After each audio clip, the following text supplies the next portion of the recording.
Hey, everybody. This is Craig Parks, and welcome to our panel here today. Excited to bring you an interesting conversation around the importance of storytelling for companies that don't make content as their core business. Um, Basically, we're going to talk about content for non-content companies. Now, why is this important to you guys? I'll give you a quick little background on myself. I'm a producer by training, and I've spent many years working with big media, big entertainment companies, helping build content teams that make all different kinds of content for our audiences. During that time, I've worked very closely with a lot of different brands and created a lot of branded content experiences. As you guys know, advertising has always been a big part of the entertainment experience. But as you guys are thinking about your future and the opportunities here, I'm sure many of you are thinking about entertainment, right, as a potential avenue. But I want you guys to be aware that there's huge opportunities growing in spaces that you wouldn't necessarily think of when it comes to storytelling and creating content. And just some quick background, guys. Interestingly enough, you go back to the earliest days of television, brands were enormously important in the evolution of great storytelling. You going back to like the Texaco five-star theater and soap operas were all underwritten by major corporations. And of course, as you guys know, that there's product placement and branded entertainment and all kinds of different ways that advertisers and brands have been integrating into the storytelling that comes from entertaining. Obviously, a lot has changed, right? Traditional advertising is no longer as relevant. Your generation specifically, probably does not view traditional commercials that much, since you probably don't watch traditional linear TV that much. Certainly, digital media, of course, has changed the game for all of us here. And interestingly, what's happened with digital media as the creation of content has become easier for everybody, and the distribution of that content has become easier thanks to social media. It allows pretty much anybody, literally anybody, you, an influencer, or Nike, or any company, to basically behave and become like an entertainment company. And what's happened out there now is that most major companies, large and small, now have some degree of storytelling as part of their marketing and brand offering, if you will. It's now becoming an incredibly important way to reach customers. So what we're going to talk about today is we're going to sort of tell you a little bit about why this is so important and why this is a great opportunity for all of you guys to be thinking about. And I brought some really interesting people to the table here. These are my friends and colleagues who have a lot of experience in telling stories on both sides, both the entertainment side and also on the brand side. So let's start with some introductions. I'll start with Chris Miller. Tell me a little bit about yourself and how you got to where you are right now. Sure, would love to. Hi, everybody. So I'll try to keep this short. So I have an interesting path. I actually went to school and studied music.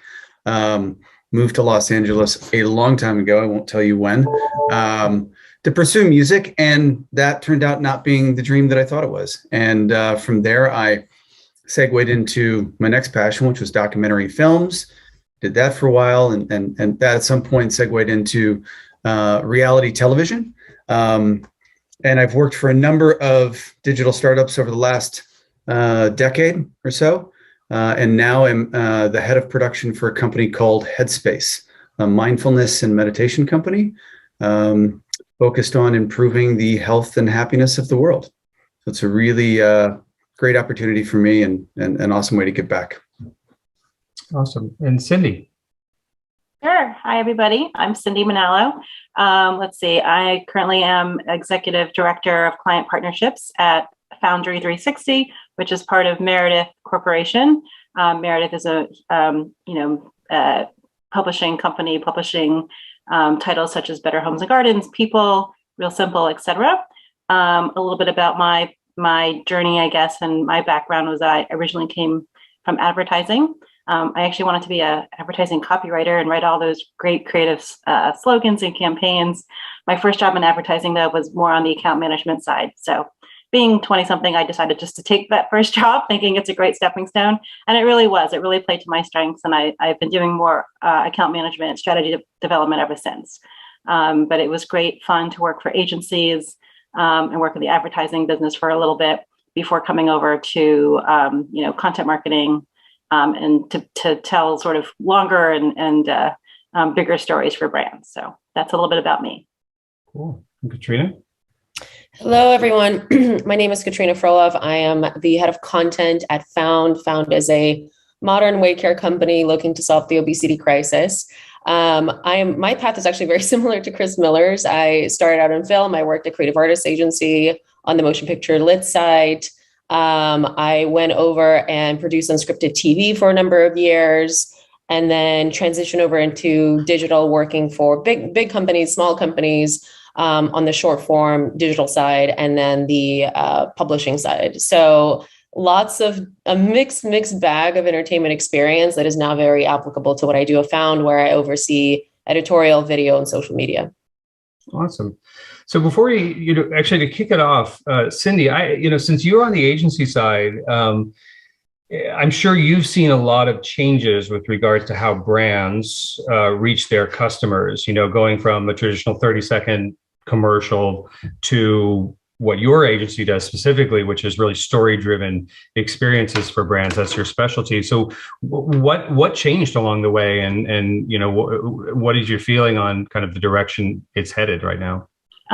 Yeah, a lot has definitely changed from that 30-second spot on television. And then, maybe you got a minute ad in the Super Bowl or, something like that. But now it was really digital media that changed, because now every brand could just get out there and have their voice heard. But in order to do that, what was their voice? What were they really wanting to talk about? So sure, they certainly had their website and they just sold their products. But then I think as time kind of went on, they realized there's more to say than just selling products. And I think people or their consumers or audiences, really wanted a little bit more from the brands that they trust and love so much. So in a nutshell, that was pretty quick, but I think definitely, the increasing digital space, et cetera, just really paved the way for brands to talk to their audiences, talk to their consumers, instead of just their regular television ad, radio ad, if anyone still listens to radio, print ad, et cetera. So there was just much more opportunity. Got it. So Chris, in terms of, tell us a little bit about Headspace and sort of their overarching approach to content and how they use content for the brand overall. Sure. Yeah. Headspace is, and backing up a little bit too, I think Headspace is, for me, is really my first big journey into creating content solely for a brand. Right. And at a level that, I wasn't terribly used to, right. And getting familiar with, producing content for a brand where there is so much sensitivity around who we're talking to and the kind of content that we're delivering. For Headspace specifically, everything that we do within the app and off app is based in science, right? It's based in clinical trials. It's based in science and data. And everything that we put forward on the content side, for me, it's got to do two things. One, if it's content that's living in the app, it's member benefit comes first, right? How are we, through our content, whether we're telling a story and whether it's an expert testimonial or it's a short form docuseries, it's got to have real member impact. It's got to have something that a serious and thoughtful takeaway that the members are going to get from that, and in some way, shape, or form improve their day, whether it's on the anxiety front or whatever. But it's got to have that member impact.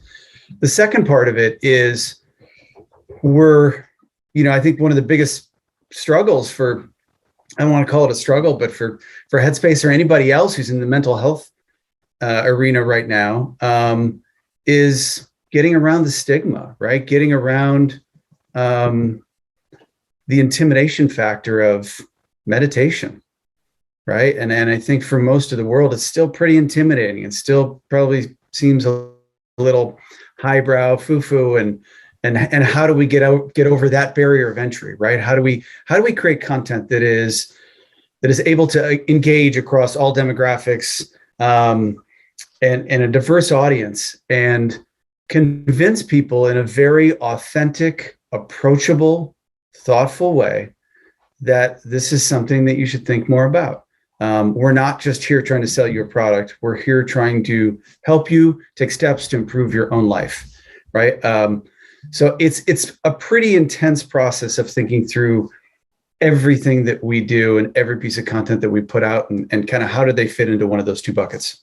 I think that's a good, it's really important to note that I think what we're saying here is that story-driven media, story-driven content can do things that a traditional ad or promo cannot do, right? Yep. And so it's got, and now, Katrina, you're in the early stages of building out a content offering for a company. It's in early days for you guys, right? So, and we throw around this word content very, a lot, and well, what the hell does content mean? It's a lot of different things. Can you talk a little bit, as you're thinking about probably a similar thing to Chris, how do you super serve your customers, and inform them and make them feel good about their decisions, so on and so forth? How do you think about content? What kinds of stuff are you going to be making? Yep. No, it's a really great question. I think what's interesting about Headspace and Found is that they're very much aligned in their approach, right? Because weight care and mental health care kind of suffer from the same challenges at the end of the day. Stigma is definitely one of them. Education and distilling complex scientific concepts is definitely one of them. So as far as big overarching themes for the content strategy, we're definitely aligned on those as companies. The different pieces of the puzzle that go into it are all the different touch points that we have at our disposal as creators to express those parts of our identity. So those are articles that we write for our members that, again, distill science. Those are videos and shows that help them integrate those scientific concepts into their everyday lives and make those recommendations really actionable. It's taking our internal team of coaches. We have a massive coaching team that works individually with our members and turning them into brand ambassadors for the company, and to show, look, this is the talent that's behind the wall of telling you how you're supposed to be progressing with your weight care journey. So it's social media, it's talent as ambassadors, it's the written word in whether it's a newsletter, an article, a blog post, etc. It's whether it's one-off videos that are animated and explainers, or it's entire shows or docuseries that we do. It could be an audio format that we're certainly considering. So podcasts. We have a robust event schedule for our members, so different experts that we bring in along with our internal talent. So I think about it as a big kind of pizza pie, and all the slices are the different kinds of content that we can deploy. And my strong belief, and I know Craig, yours is too, don't ever make a piece of content that only serves you once, make a piece of content that serves you multiple times across a variety of mediums. So the job is really looking at all the kind of the tools, the pieces at your disposal, and figuring out how they work together to serve the customer and help them get to know the brand just a little bit better. Very, very cool. So, in just keeping an eye on time, we probably have another 5 minutes to chat, and then we're going to open up to Q&A.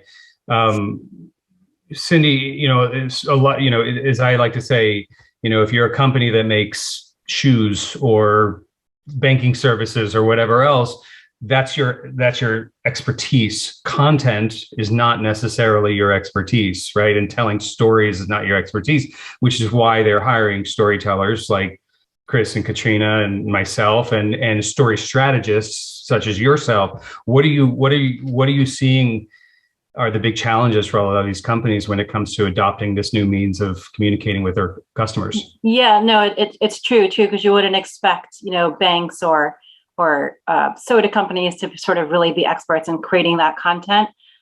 So I think the biggest challenge is authenticity, because why would I listen to you, bank ABC or product XYZ?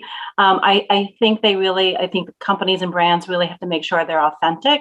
And again, it's not just, schlepping their product or There's certainly a time and place to get the awareness out there, to pay that money for advertising and get awareness of a product out there. But I think if you really want to engage and build trust and build loyalty with your customers, then just be authentic. And so, not just in like, this is a great product, this is a great brand, please buy us. But I think it really is about building relationships. And if we think about the way we all interact with brands, it's, for whatever reasons, maybe because it's just functional and great, but oftentimes, there's a value there that you're getting from that brand that you appreciate, and you trust that brand, and you eventually over time build a relationship with that brand. So I think that's what we're really trying to do with content, is just build relationships. But in order to do that, again, if you just think about any relationship, we all have with our partners, spouses, brothers and sisters, it does depend on trust and loyalty and all just the core tenets of a relationship. So I think being authentic is a huge challenge.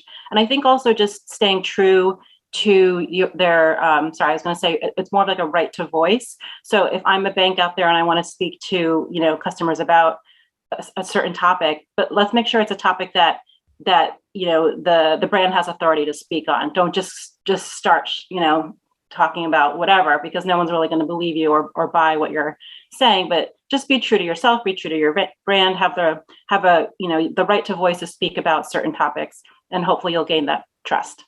That's really great.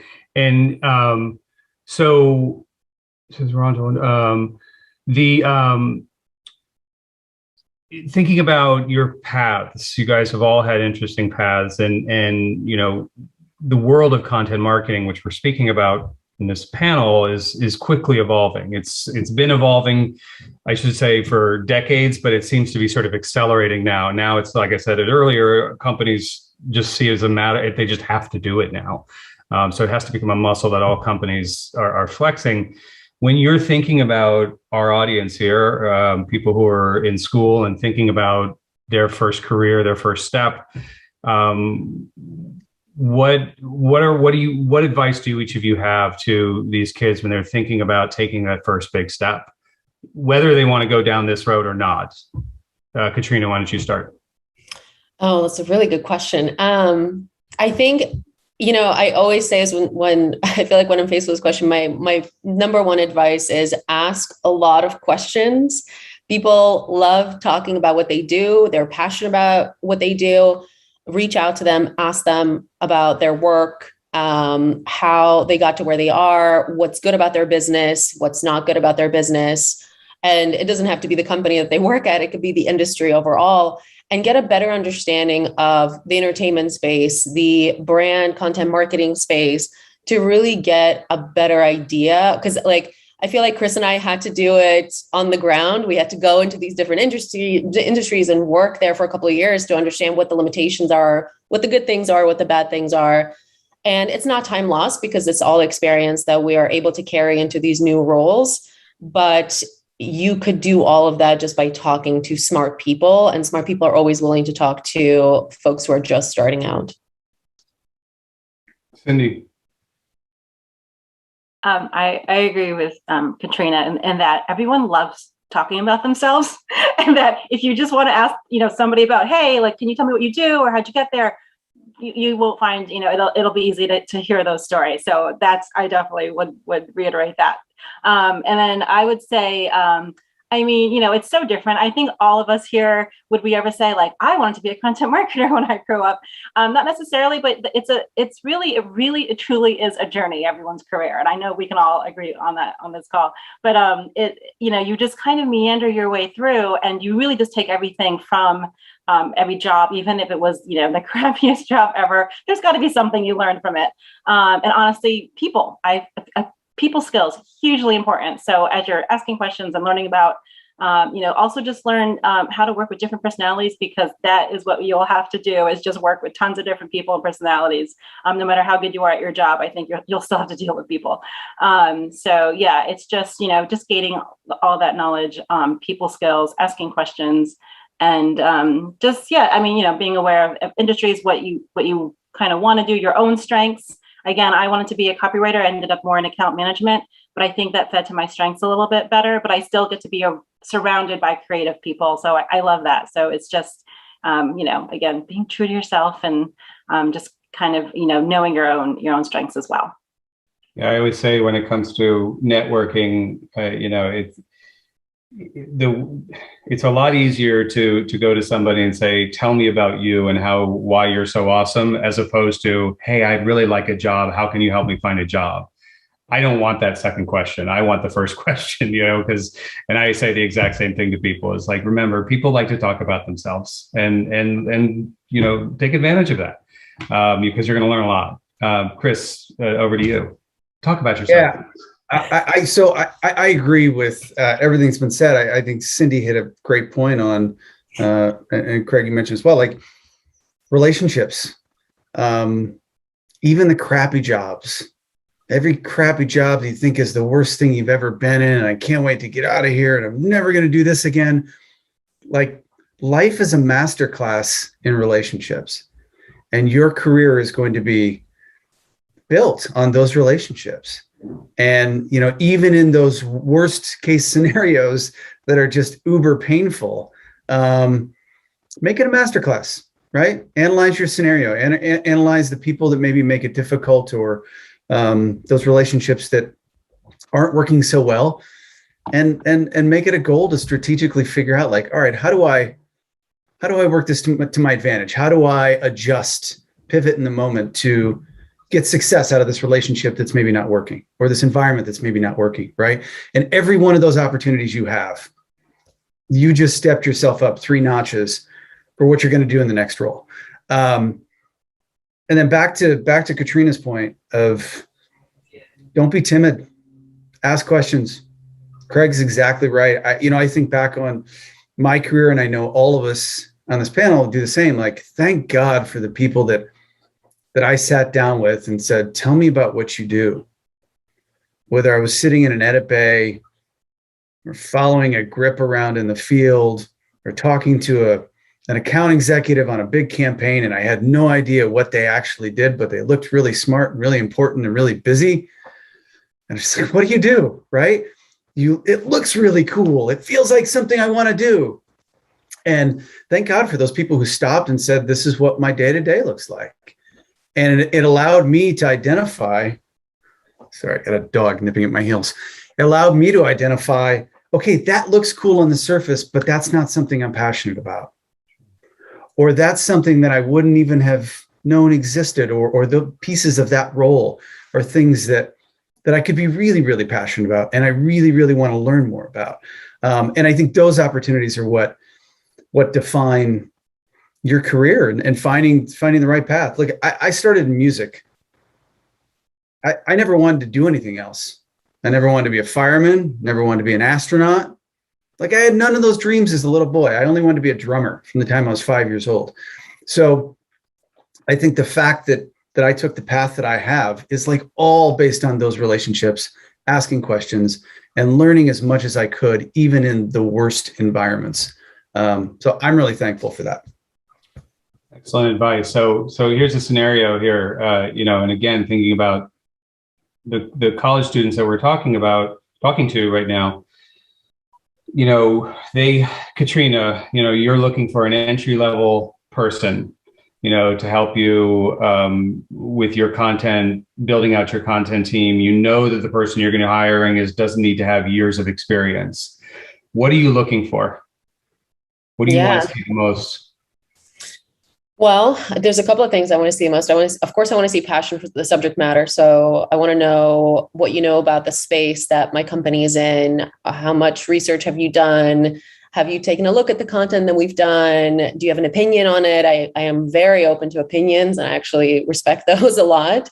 And then, have you tried making content yourself? You may not have been at a big production company or at a studio, but to Craig's earlier point, there is a variety of tools at your disposal to make you into a content creator, whether it's your own personal content that you do on your social media accounts, or odd gigs that you pick up for companies that are looking to dive into the content marketing space. What have you done to get your feet wet, to get an understanding of how content is made and how it can be leveraged to tell a company's story? I think those two things, you don't have to have years and decades of experience, but if I see that you're passionate about making content, you're passionate about in my case, the weight care space. That's all I need to see to catch my eye, to be honest.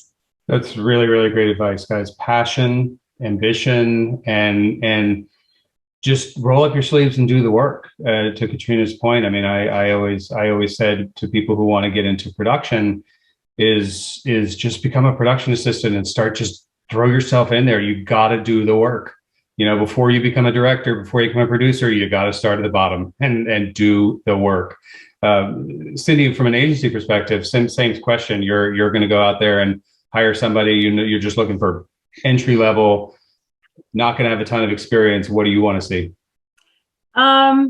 It's interesting because, you know, from an agency standpoint, it's a plethora of different accounts and clients. So whether they have financial expertise or healthcare, you know, it doesn't necessarily matter to me. What I usually like to see is problem solving, working, because I work with a lot of clients and there are many different types of clients out there.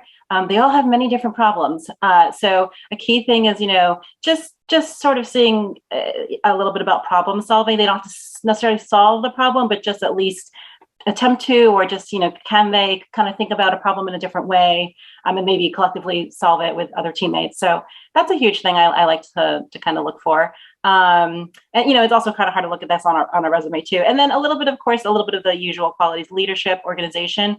Leadership in the sense that it's at some point, even though it might be something entry level, but can they lead a team? So, you know, I don't necessarily have, you know, 100, you know, subordinates, I guess, you know, reporting necessarily to me, but I do have a team of creative folks, other account folks, production folks that you have to kind of, you know, make sure they work together, keep on track. So I would say, like, organization.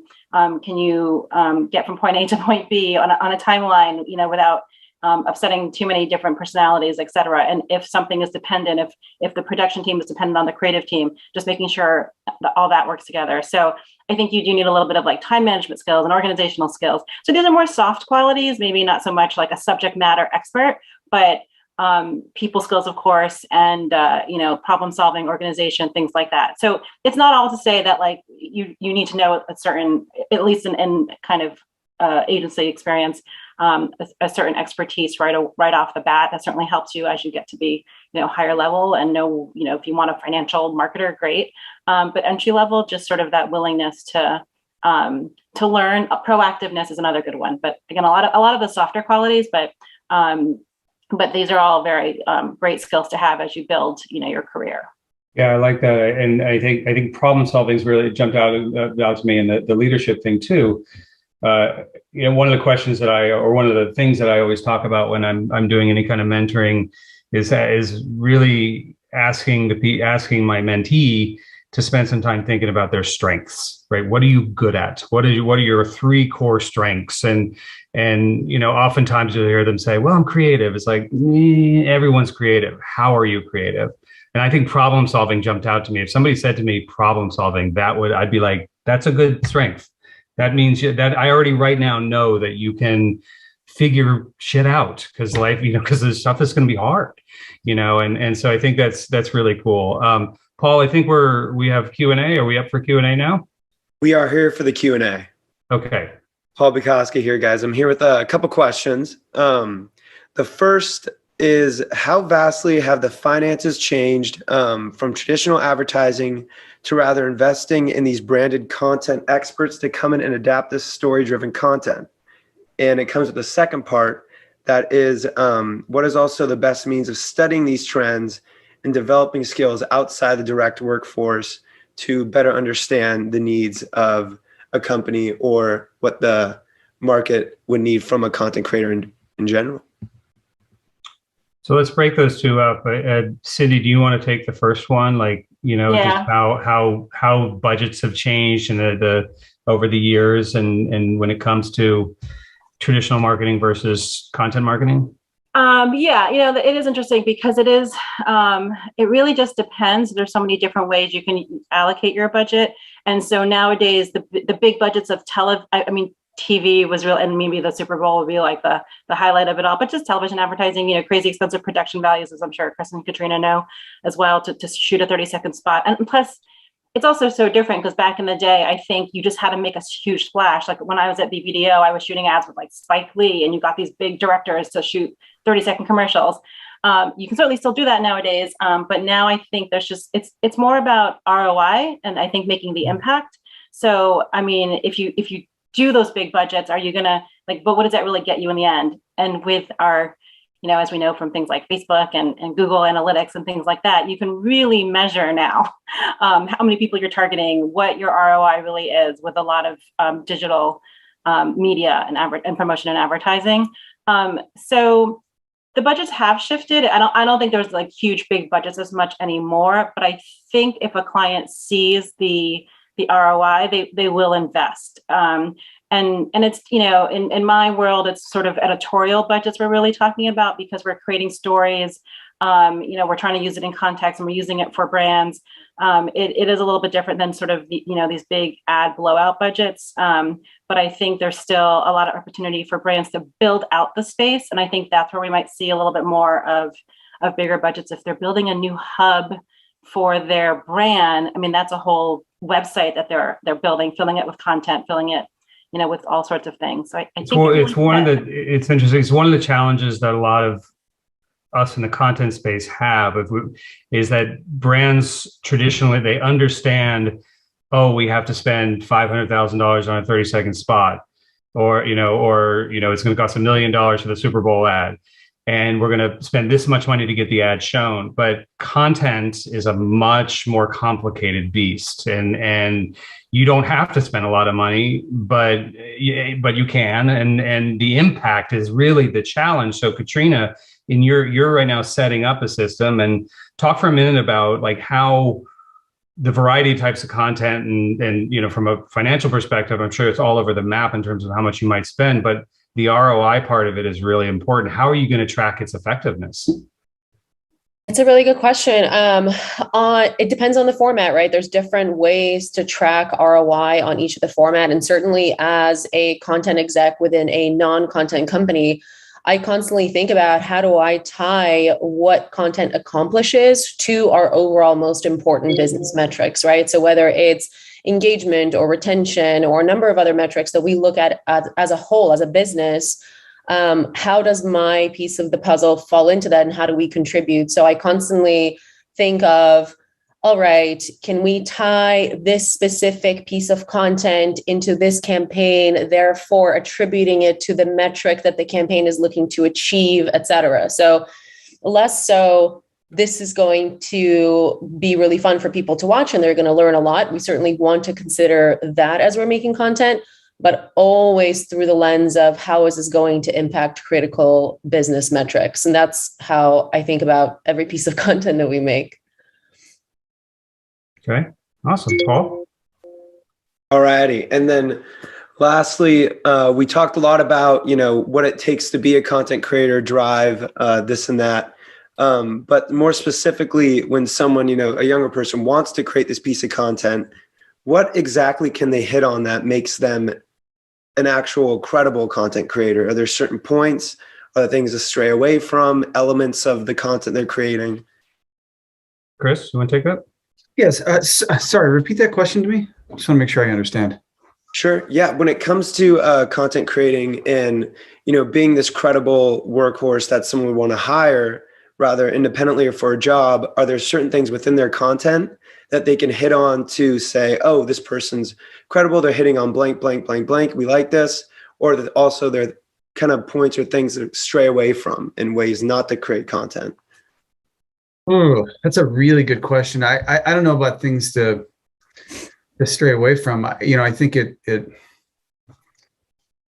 content creation now and things that people are going to be looking for and potential jobs are going to be looking for comes back to authenticness of self, right? And really being true to, whatever place that you're coming from, your heart and a story you're trying to tell, and being as authentic as possible. To me, that's the biggest key in gravitating towards or deciding to work with somebody, regardless if what they just made has anything to do with the business that I'm in, right? They could be completely different. I'm in mental health space. If I see a short form comedy piece that somebody made that is just really thoughtful and authentic and brilliant, like that's just a sign of somebody putting their heart out there and doing the best they can to tell a story in a very authentic way. And I think that's the most important thing, most important foot to put forward. Yeah, to get yourself in the game. That's great. That's great. Paul, should we anything else, or should we wrap up? I believe that shall be all. Thank you guys for coming on and sharing your wisdom. Okay, thanks. Thank you, Chris. Thank you, Cindy. Thank you, Katrina. Thank you for attending, everybody, and stick around for the next panel. Thank you all very Bye, much. everyone. Thank Thank you. you. Bye-bye.